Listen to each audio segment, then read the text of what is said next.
What's up mga kalapatids? Ito na yung update natin sa ating mga kalapate. Ngayon, ang update natin ay about kay Gala. Si Gala, nilaban natin sa nilaro natin sa Tugigaraw. Ngayon, inantay namin siya kahapon, linggo, ang upauwian ko. Hindi namin alam kung saan siya nagpunta. Naggala na naman siguro siya. Nakakainis.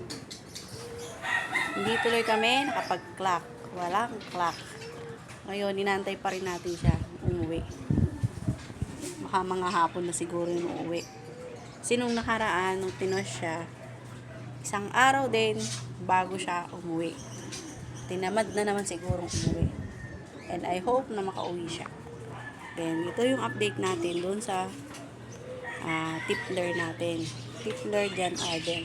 Ito yung mga kulay nila. Wait. Yan. Pakita natin yung kulay ng ating Tipler Jan Arden. Sila ngayon. Eh! Big na sila. Big boy na. Yan. Yan siya. Oh. Yan.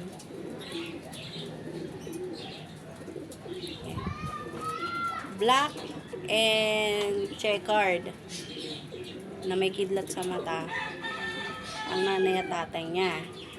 Kaya ang ilalagasan ay ito.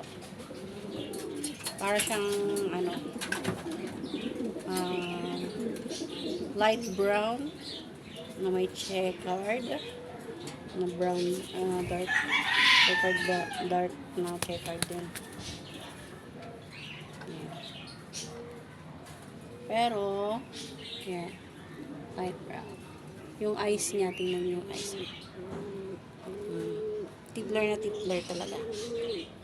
Ang ganda. Yan. Pero, may napanood ako, ang sabi, ito ay,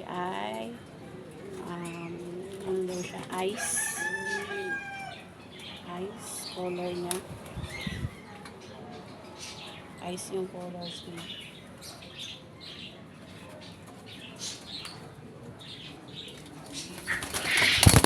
Pa yung isa. Yeah. Yung medyo medyo matanda to. Yeah. Hindi namin alam kung brown or ash yung kulay niya. Gray. Kasi kung gray lapit-lapit. Pero may pagka-brown siya. Tawag nila ay ice. Ito niya.